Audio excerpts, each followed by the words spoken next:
Hello and welcome to this, the very final episode in our Longines World's Best Racehorse Ranking show.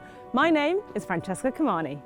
It's been quite frankly a breathless month of racing, so we've had some scintillating contests right across the globe, all the way from Australia to the United States. Now let's take a look back at the best of the action from the previous month, starting with Champions Day at Ascot. Baid, Palace Beer is digging in, but Baid wins! Baid is still unbeaten. Dubai Honor trying hard, but Sealaway will not be denied, and Sealaway for France wins the Champions Stakes. Euphoria starts to stretch, they're not going to catch him. Euphoria's going to take out the Tenno show. And it's very elegant, 10 Group 1s, and now the greatest of them all, the Melbourne Cup. Its life is good, and this colt is incredible. Yabir is closing on the outside. Broom and Yabir down to the wire. It is Yabir and William Buick to win the turf. They're off in the Breeders' Cup Classic. Knicks Go, a superstar, wins the Breeders' Cup Classic. So for one final time this season, let's take a look at the Longines World's Best Racehorse Rankings and see how all this recent action has affected the standings. Now, outside of the top 5, there have been some significant moves, including Yabir moving up to 120 with his brilliant win in the Longines Breeders' Cup Turf at Del Mar. And what about Very Elegant moving up to 122 with her full-length victory in the Lexus Melbourne Cup, the race that stops a nation. So now let's take a look at the top 5 in the latest standings. In joint 5th position on a rating of 125, we have John and Thady Gosden's Palace Pier, who's picked up victories both in the UK and France this season. Torquato Tasso is also sitting proudly on a rating of 125, following his super tough run in the Prix de l'Arc de Triomphe. 3 horses occupied joint 2nd spot, with Adayar remaining on a rating of 127. Mishrif started the season very early in Saudi and ended it at Ascot as he successfully trotted the globe to finish on a rating of 127. And St Mark's Basilica heads to stud, also finishing on a rating of 127.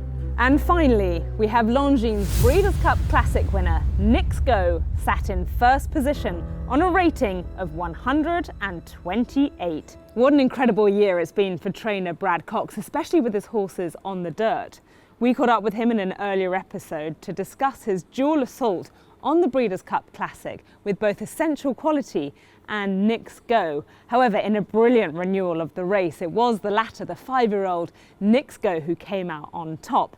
We caught up with the trainer the day after the race to discuss the brilliant win of Knicks Go and what his plans are for the future. And it is Knicks Go. Knicks Go has a 2.5-length lead. Knicks Go, a superstar, wins the Breeders' Cup Classic. Here we are with Brad Cox at the backstretch at Del Mar with his Breeders' Cup Classic winner, Knicks Go. Brad, talk us through the race. What were you thinking throughout? Well, early on, there didn't seem to be a ton of pace on. He got away with the opening quarter in 23 and, thought relatively reasonable fractions. And then, he kind of cleared off a little bit going into the first turn. The way he was doing it, the way he kind of established some position and cleared off a bit, I felt fairly comfortable that he had saved enough for a good kick down the lane. And tell me a bit about the horse's career, because you inherited him relatively late on. He's now 5 years old. Yeah, right. We picked him up, I guess you'd say the end of his 3-year-old season, beginning of his 4-year-old season. We had one run with him, and he showed a lot of talent. Before we made that one start with him, he's really built a resume, and he's top form right now, and that's what you need to be to win Breeders' Cup races, because pretty much everyone's setting on go and ready to roll. What does the future look like for Knicks Go now?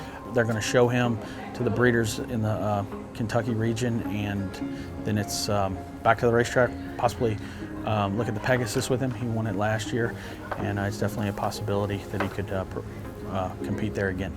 And what are your big ambitions as a trainer? Is it big targets domestically? Kentucky Derby is obviously goal number 1. Not bashful to say that. That's our number 1 goal. But winning races like the Belmont, the Travers, Breeders' Cup Classics, those are accomplishments that, mean a tremendous amount. That's where we want to be. Well, it's been lovely to meet you. Thanks for chatting to us and to see Knicks Go. Well done. Thank you very much. And best of luck for the future. As the season's gone on, one thing that has become clearer is the standings in the Longines World's Best Jockey Award, because despite some brilliant performances over the past month in the saddle, it's really become dominated by one man at the top.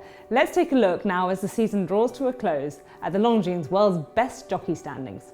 Brett Preble's victory on Incentivise in the Caulfield Cup moves him into the top 5 on 60 points. In third on 96 points following victories in the Darley Sprint Classic and the McKinnon Stakes on the same day at Flemington, we have James McDonald. 3 victories across Ascot's Champions Day and the Breeders' Cup moves William Buick to a points total of 104 in second position. And finally, on a total of 112 points, we have the maestro Ryan Moore atop the table. For the full jockeys table and the Longines World's Best Racehorse Rankings and any other information, please head to the website ifhaonline.org. Now, one race that we haven't featured is the Darley Sprint Classic at Flemington, and that's because it was taken out by the world's best sprinter, Nature Strip, who showed his class and his dominance to take the race in a powerful fashion. We caught up with jockey James McDonald to chat about that brilliant win from Nature Strip and also hear from him about his top wins this season and what's been, quite frankly, a brilliant year for him. And it's all Nature Strip who explodes away. He's going to do it again. Conquers another mountain. His second Darley Classic. Now we're starting to really see the finished product of Very Elegant and Nature Strip, and now they're 8-time Group 1 winner and a 10-time Group 1 winner, so it's very rewarding. Obviously, with them both being 6 and 7 years old now, they start to iron all those creases out, and now we're seeing them performing at the highest level and executing beautifully. The darling of the turf has raced clear 3 lengths instead of those, and it's Very Elegant, 10 Group 1s, and now the greatest of them all, the Melbourne Cup. Oh, it was unbelievable. There was, I haven't experienced a moment like it in my career. Obviously, down here in Australasia, it's the race that obviously stops the nation. Feet haven't really touched the ground. It's been very enjoyable, and to win a Melbourne Cup's obviously a dream come true of mine, and hopefully it's one of many more.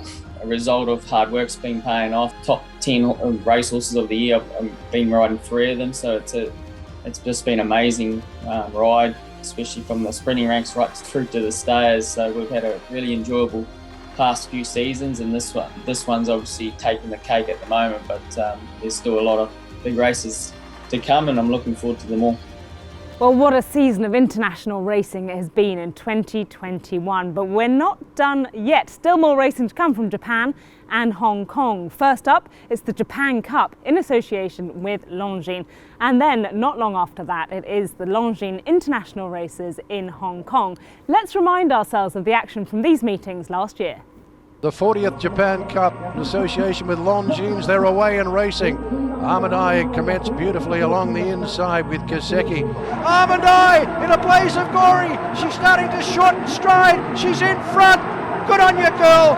Sayonara in your last race. Armadai wins. 100 metres to go. He's 2 in front of Exultant and Columbus County. Mogul for Ireland wins the Vase. Mogul by 3.5. It's Denon Smash in front for Ryan Moore. He's trying to clean sweep the Group 1s, and he does. Denon Smash for Japan. Normcore outside the 3. Normcore's run to the front for Zach Purden over Windbright and Magical, and Normcore won the cup. He goes full beast mode. He's out by 3. Golden 60. Southern Legend runs on. This equine wrecking ball has demolished another field. Golden 60 beats Southern Legend. Thank you for joining us on this incredible journey throughout the season, and I hope you've enjoyed keeping up with the very best of international racing. There will not be a rankings reveal in December, but we do encourage you please to tune in January to see who will finally be crowned the 2021 Longines World's Best Racehorse.